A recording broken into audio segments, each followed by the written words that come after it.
क्या हुआ? जब अचानक से अयोध्या में प्रकट हुए सैकड़ों गिद्धों का झुंड। भगवान श्री राम का मंदिर अयोध्या में बनकर तैयार हो चुका है, लेकिन अभी कुछ ऐसी चमत्कारी घटना सामने आ रही है जिसे देखकर हर कोई हैरान है। जो गिद्ध पिछले कई सालों में हमें नजर भी नहीं आए, अचानक अयोध्या के अंदर बड़ी संख्या में गिद्धों का झुंड पहुंच गया है। कई लोग इन्हें साक्षात जटायु कह रहे हैं, जो भगवान श्री राम के मंदिर की प्राण प्रतिष्ठा में शामिल होने के लिए आए हैं।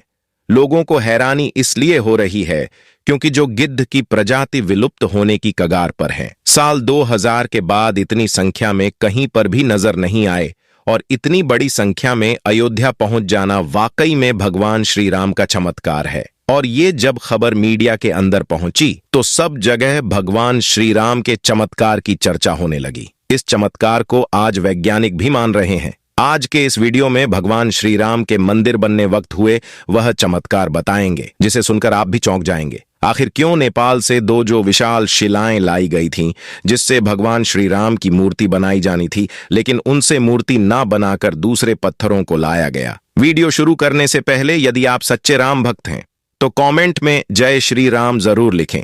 आप देख रहे हैं सुंदर वचन चैनल, तो चलिए शुरू करते हैं आज का वीडियो। दोस्तों, जिस मौके का पूरी दुनिया इंतजार कर रही थी, अब वह घड़ी आ गई है। अयोध्या में प्रभु श्री राम मंदिर बनकर तैयार हो चुका है। 22 जनवरी को रामलाला की प्राण प्रतिष्ठा की जाएगी, लेकिन उससे पहले ही चमत्कार के ऊपर चमत्कार देखने को मिल रहे हैं।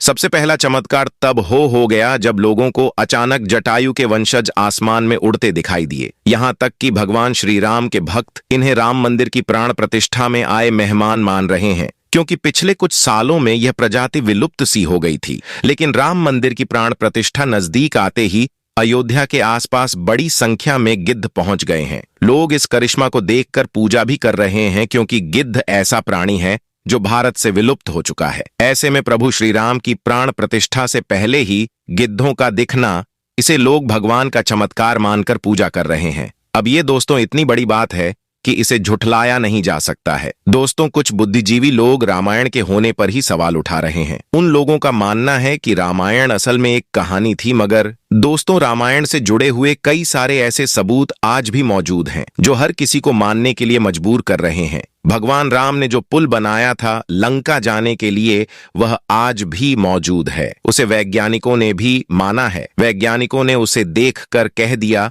कि यह कोई प्राकृतिक नहीं है बल्कि काल्पनिक है। ये इंसानों द्वारा बनाया गया पुल है और जिस जगह पर वो पुल बनाया गया था वो आज भी उसी जगह पर मौजूद है।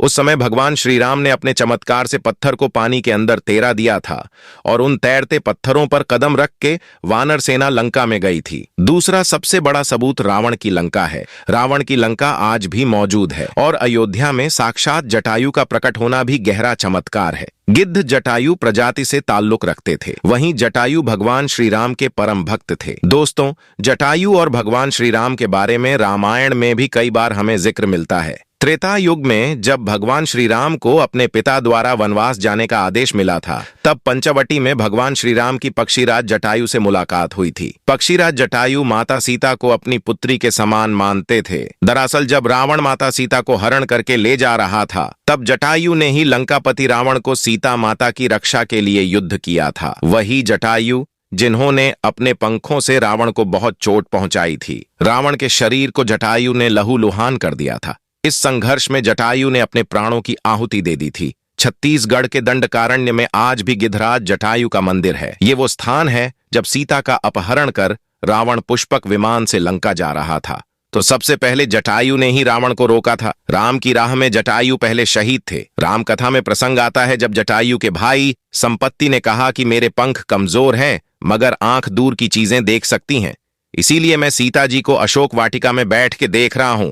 इसलिए लोग इन्हें साक्षात जटायु के वंशज मान रहे हैं। दोस्तों, अयोध्या नगरी के अंदर ही भगवान श्री राम का जन्म हुआ था, जिसका जिक्र वाल्मीकि की रामायण में भी है। सालों तक चले राम राज्य के बाद जब श्री राम ने जल समाधि ले ली तो अयोध्या नगरी सूनी हो गई थी। पौराणिक मान्यताओं के अनुसार उज्जैनी के राजा विक्रमादित्य जब यहाँ आखेट करने आए तो उन्हें उजाड़ भूमि पर कुछ चमत्कार दिखाई देने लगे। खोज की तो पता चला कि ये श्री राम की जन्मभूमि है। इसके बाद उन्होंने यहाँ श्री राम के भव्य मंदिर का निर्माण कराया, जिसमें काले रंग के कसौटी पत्थर वाले चौड़ाफा स्तंभ थे।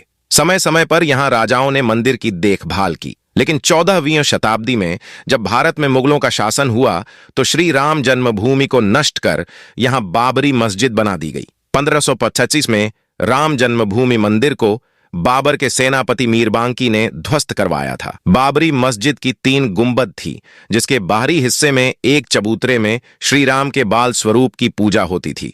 दोस्तों, आज अयोध्या में दुनिया का सबसे बड़ा विशाल मंदिर बनकर तैयार हो रहा है और लोग बेसब्री से इंतजार कर रहे हैं। अब दोस्तों, आप राम मंदिर के बारे में क्या सोचते हैं? जय श्री राम।